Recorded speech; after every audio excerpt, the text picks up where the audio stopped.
जो कोई पाप करता है वह शैतान की ओर से है, क्योंकि शैतान आरंभ ही से पाप करता आया है। परमेश्वर का पुत्र इसलिए प्रकट हुआ कि शैतान के कामों को नाश करे। पहला यूहन्ना अध्याय 3:8। जागते रहो और प्रार्थना करते रहो कि तुम परीक्षा में न पड़ो।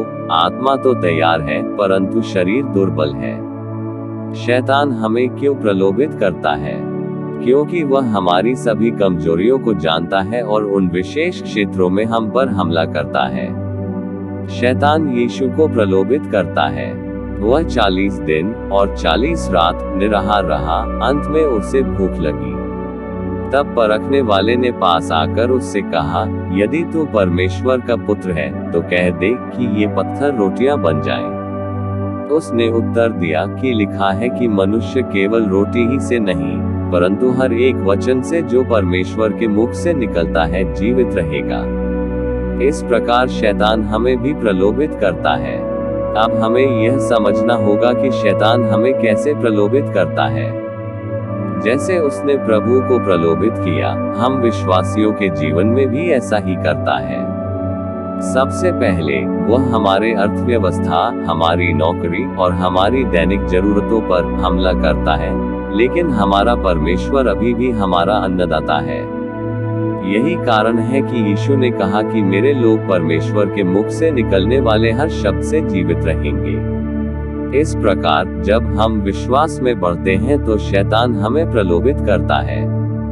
तब इब्लीस उसे पवित्र नगर में ले गया और मंदिर के कंगूरे पर खड़ा किया और उससे कहा, यदि तू परमेश्वर का पुत्र है तो अपने आप को नीचे गिरा दे, क्योंकि लिखा है कि वह तेरे विषय में अपने स्वर्गदूतों को आज्ञा देगा और वे तुझे हाथों हाथ उठा लेंगे, कहीं ऐसा न हो कि तेरे पांवों में पत्थर से ठेस लगे।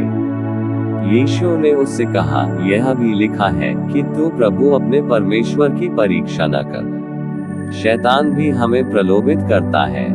वह ऐसी स्थिति लाता है कि हम लड़खड़ा जाते हैं और समझ ही नहीं पाते हैं कि क्या करें, और हम परमेश्वर के विरुद्ध कुड़कुड़ाने लगते हैं और परमेश्वर से कहने लगते हैं कि मैं तुझ पर विश्वास करता हूँ और मुझे हर तरह की भयानक स्थितियां और समस्याएं मिल रही हैं। लेकिन यहाँ हमें यह समझना होगा कि परमेश्वर शैतान को हमारे विश्वास की परीक्षा लेने की अनुमति देता है।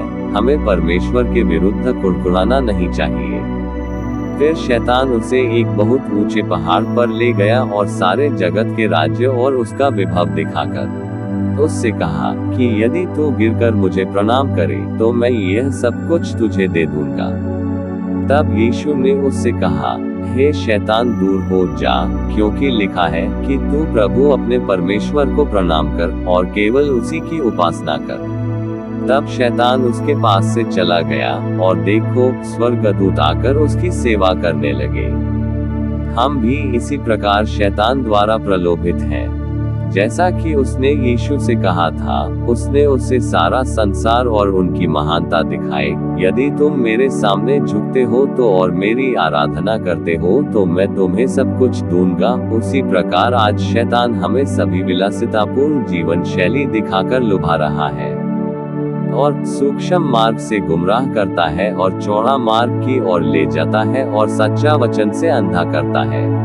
वह आपके लोगों को आपके सामने अमीर बनाता है, इसलिए कि आप निराश हो और सही मार्ग छोड़ दो।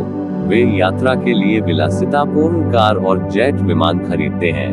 वे आपके पास आते हैं, उसे दिखाते हैं और आपको अपमानित करते हैं। लेकिन सच्चा विश्वासियों हमें शैतान से कहना चाहिए, जैसा लिखा है यूहन्ना अध्याय 14, स्वर्ग में यीशु हमारे लिए निवास तैयार कर रहा है और वह आएगा और हमें वापस ले जाएगा। इसलिए यहाँ हमें यह समझना होगा कि क्या अगर आप गुनगुना जीवन जीते हैं तो शैतान आपको विलासितापूर्ण जीवन शैली प्रदान करेगा। अगर उसकी बात सुनो तो हम उसके जाल में फंस जाते हैं और आग की झील में जाएंगे जो नरक कहलाती है। मत्ती अध्याय 6:24। कोई भी दो स्वामियों की सेवा नहीं कर सकता। या तो तुम एक से घृणा करोगे और दूसरे से प्रेम करोगे, या तुम एक के प्रति समर्पित रहोगे और दूसरे को तुच्छ समझोगे।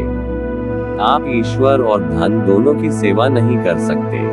चिंता न करें। मत्ती अध्याय 6 पद 25 से 34। इसलिए मैं तुमसे कहता हूँ कि अपने प्राण के लिए यह चिंता न करना कि हम क्या खाएंगे और क्या पिएंगे, और न अपने शरीर के लिए कि क्या पहनेंगे। क्या प्राण भोजन से और शरीर वस्त्र से बढ़कर नहीं। आकाश के पक्षियों को देखो, वे न बोते हैं, न काटते हैं और न खत्तों में बटोरते हैं, तो भी तुम्हारा स्वर्गीय पिता उनको खिलाता है। क्या तुम उनसे अधिक मूल्य नहीं रखते?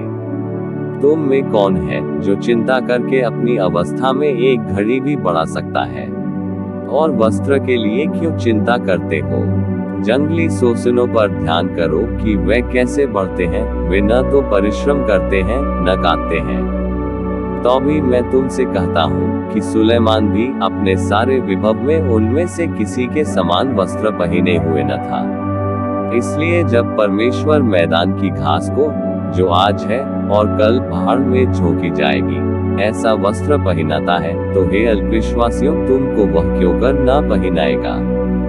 इसलिए तुम चिंता करके यह न कहना कि हम क्या खाएंगे या क्या पिएंगे या क्या पहनेंगे, क्योंकि अन्य जाति इन सब वस्तुओं की खोज में रहते हैं, और तुम्हारा स्वर्गीय पिता जानता है कि तुम्हें ये सब वस्तुएं चाहिए।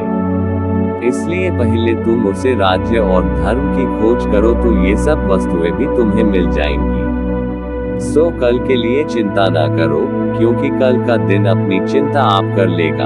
आज के लिए आज ही का दुख बहुत है। हम अंतिम दिनों में जी रहे हैं। आने वाले दिन भयानक है।